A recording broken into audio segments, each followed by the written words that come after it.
This podcast is part of a series from the Research on Standards in GCSEs in Wales project. The standard is set by the exam board, WGEC. How standards are set really matters for the fairness of the results.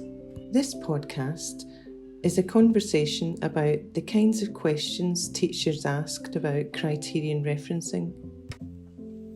Grading is all about being fair to students. Teachers know their students best. Why can't we have grade descriptors from the exam board that we can use to grade students' work? Okay, you could. This approach to grading is called criterion referencing. It's actually used widely in vocational qualifications in universities and in secondary school grading in the US and Sweden.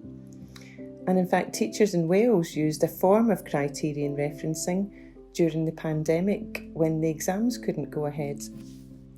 How it works is that criteria are developed by subject experts for each of the GCSE subjects, and work is done to look at how consistent the wording seems to be across the different subjects before they're used.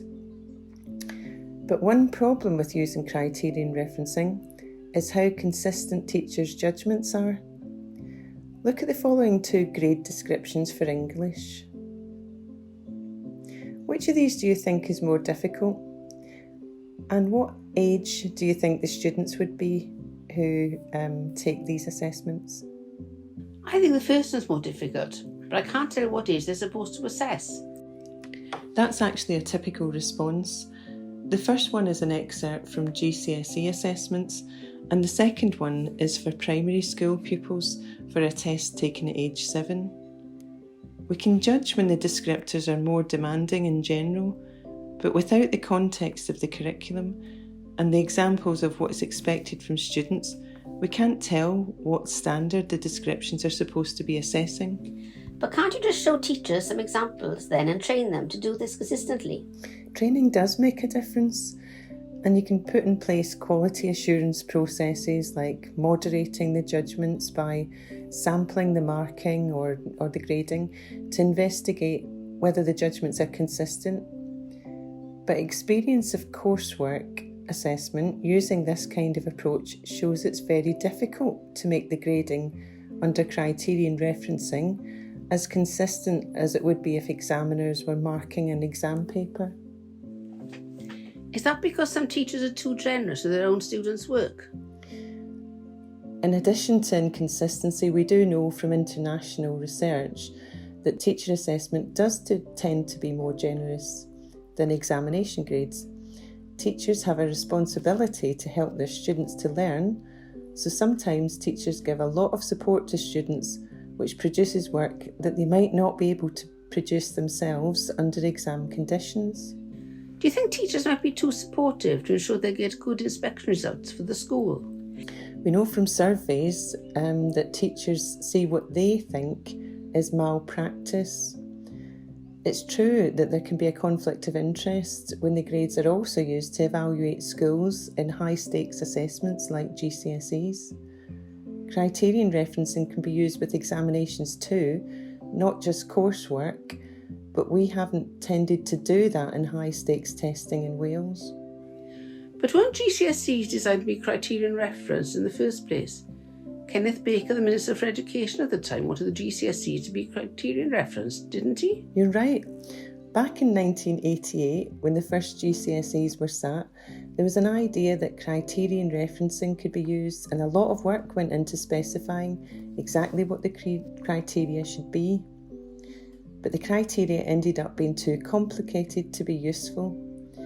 When you're trying to uphold standards and keep them consistent, the temptation is to specify them in ever-increasing detail.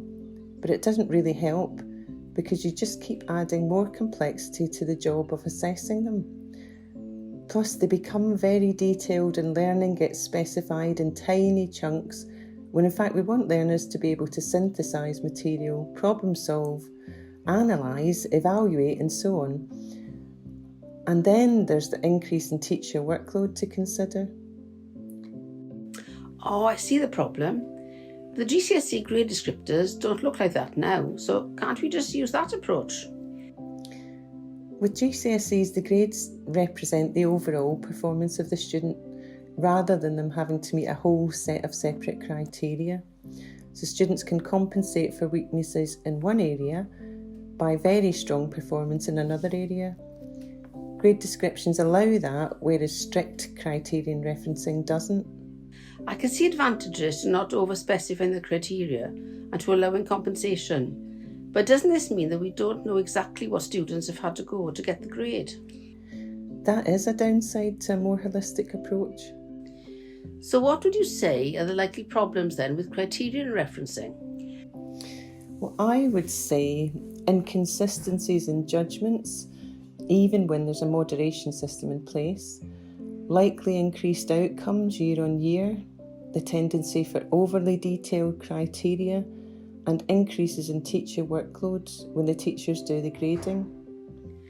But could these problems be resolved if examiners, rather than the teachers, mark the assessment using criterion referencing?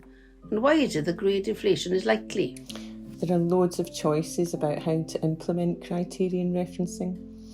For example, it can be done by teachers or examiners, it can be applied to coursework or exam papers, and the criteria can be designed in different ways.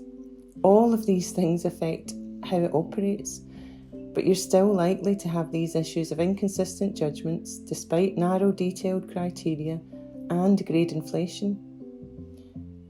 As the education system gets used to the criteria, teachers and students become more prepared to produce work that meets them.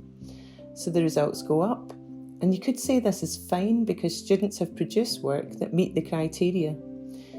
But some people call it grade inflation because previous year's students, who may have been just as able, were not coached as well to meet the criteria. But could these problems be resolved if examiners, rather than the teachers, mark the assessment using criterion referencing? And why is it that grade inflation is likely? Can do that, but you might not like it if grades go down. Grade inflation is likely, but grades can go up or down, especially if examiners rather than teachers do the grading. Research has shown that even experienced examiners are not good at being consistent about judgments when the tasks that students have done are easier or harder. This is another source of inconsistency. New Zealand had big problems with this when they introduced criterion referencing in their high-stakes qualifications in 2003. Criterion referencing doesn't take into account the demands of the tasks that students have been given. The assumption is that the context doesn't matter, but of course it does. Running a 4-minute mile is harder if you're running uphill.